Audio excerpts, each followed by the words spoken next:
Tonight, combating extremism in Europe.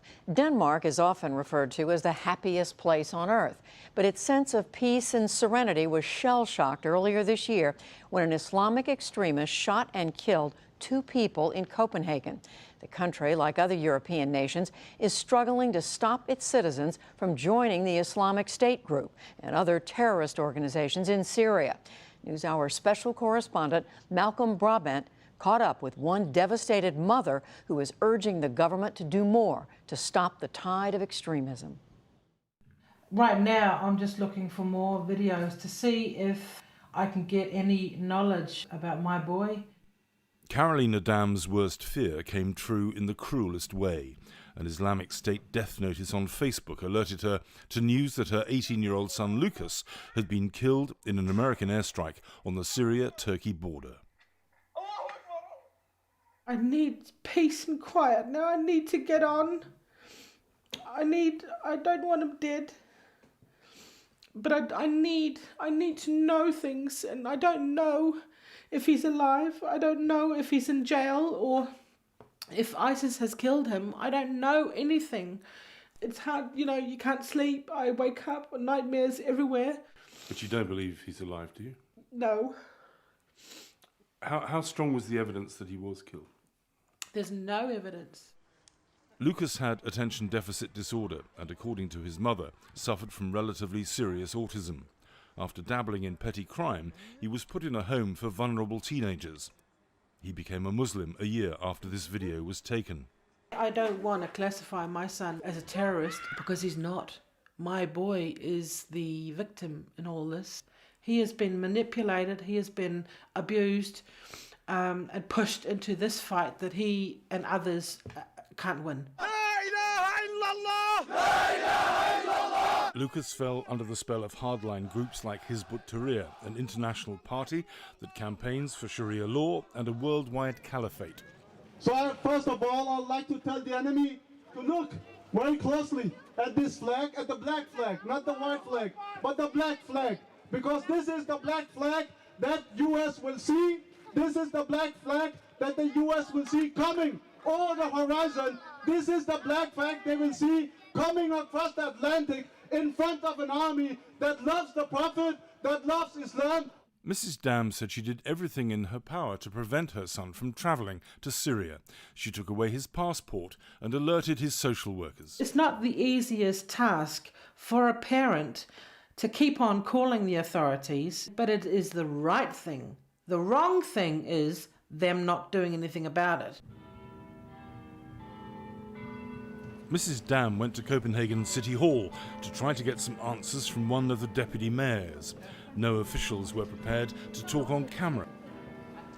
Mrs. Dam has received an apology from City Hall for the failings of the system.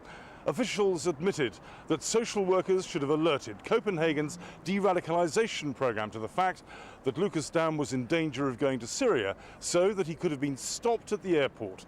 But the program was not informed until 4 months after Lucas left the country. Sources within City Hall tried to shift the blame onto Denmark's intelligence agency, claiming it was twice tipped off about the Lucas Dam case. The agency has refused to comment. But Professor Magnus Ranstorp was willing to discuss the issue. He heads the Copenhagen Anti-Radicalization Task Force, which is due to deliver an action plan in August.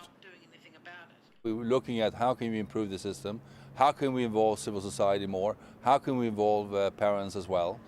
So we are looking over the system to see how we can be more efficient. This is a recruiting video for the so-called Islamic State, and the key figure is the 21-year-old Dane to the right of the picture. Like Lucas Dam, he was a Christian convert with learning difficulties, named Victor Christensen. After appealing to his Danish brothers and sisters to join jihad, Victor blew himself up in a suicide attack. He was radicalized at this mosque. As part of the effort to neutralize extreme Islamic rhetoric, this Muslim lawmaker, Fatma Özkem, wants to ban certain radical preachers. We know that the young people are visiting the mosques and they are listening to the religious leaders. So it's very important that people who are talking about religion can talk about peace and harmony and integration, not about hate.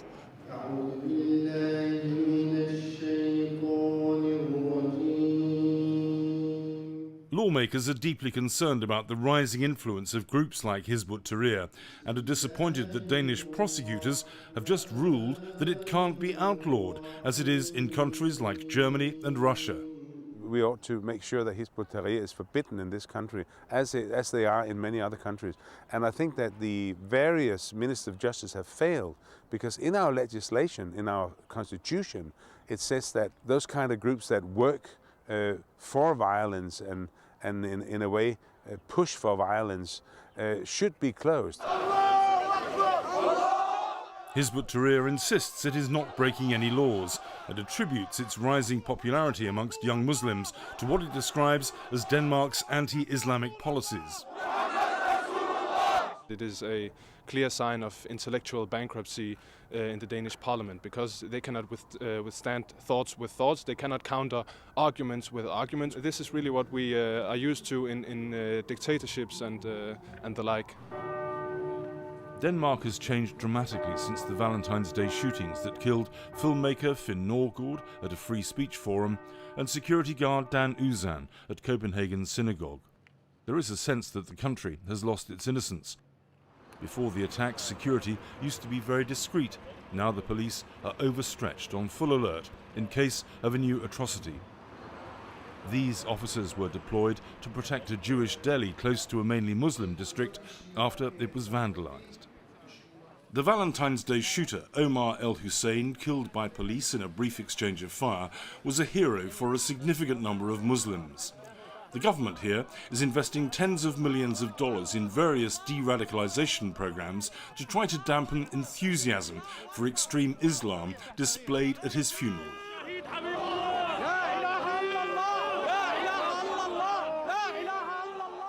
If they return to Western Denmark and the police fail to find evidence that they committed crimes in the Middle East, they'll be offered a place on a rehabilitation program. We don't roll out the red carpet, but we are there to try to help them reintegrate into the society, because we believe that is the most secure thing we can do in order to protect the society from these young people becoming even more radicalized. One person with an insight into the minds of the jihadis is Morten Storm, a former Islamic radical who claims to have worked as a double agent for the CIA and helped them target al-Qaeda leaders in Yemen. I think the authorities have been naive, and at the same time I think it's a disgrace. I think that they are underestimating the ideology and the motivation of these people. After her City Hall meeting, Carolina Dam talked to one of the officials involved in Copenhagen's de-radicalization program. She curses the Islamic extremists who brainwashed her son and hopes that others can be saved. I can't do anything about it now. I can do whatever I can to help and prevent it happening again. And that would be in spirit of my son. That's what I need to do. In the meantime, Mrs. Dam has little alternative but to continue her lonely search among the Islamic State videos online, despite ISIS's announcement that Lucas was killed. For the PBS NewsHour, I'm Malcolm Brabant in Copenhagen.